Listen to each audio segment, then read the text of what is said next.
Excellencies, dear colleagues, ladies and gentlemen, it's a privilege for me today to address the plenary of the high-level meeting of the General Assembly on the implementation of the UN Global Plan of Action to combat trafficking in persons. Human trafficking is indeed one of the major challenges faced by the global community. The COVID-19 pandemic has highlighted new dangers for victims of human trafficking and smuggling, especially for more vulnerable groups like women and unaccompanied minors. This become even worse, according to the World Bank, since the pandemic and the ensuing global recession will force some 40 to 60 million people into extreme poverty, and that at the same time international remittances have been reduced by 20%. The travel restrictions can lead many migrants or asylum seekers to look for more dangerous migration routes. In Greece, due to our geographical location, as a gateway to the EU and the Schengen area, we are familiar with the humane practices of human traffickers. So we followed concrete steps in order to fight human trafficking with a special emphasis on unaccompanied minors.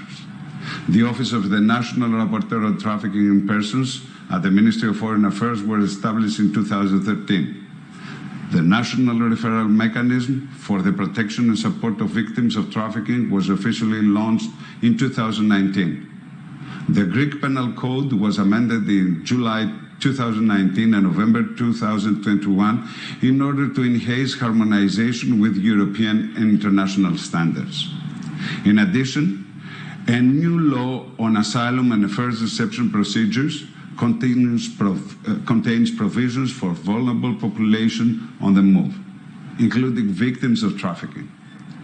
Greece has also ratified the Council of Europe Convention on Preventing and Combating Violence Against Women and Domestic Violence, the so-called Istanbul Convention. And I would like to express at this point our disappointment that certain member states of the United Nations, European Union, and of the Council of Europe have withdrawn from this important convention. Ladies and gentlemen, we remain committed to achieve the main goals emanating from the UN Global Plan of Action. However, instrumentalization of migrants for political motives sends vulnerable persons like women and children into the hands of traffickers. We have been in the front line for years now, in our land and maritime borders, which are at the same time external borders of the European Union. In the Aegean Sea, we have become familiar with the inhumane practices followed by human traffickers, supported or encouraged by authorities of third countries.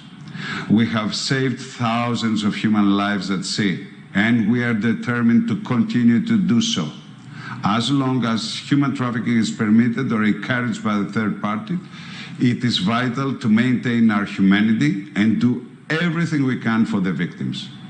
It is crucial to send a message today that the cooperation and understanding among neighboring countries is vital.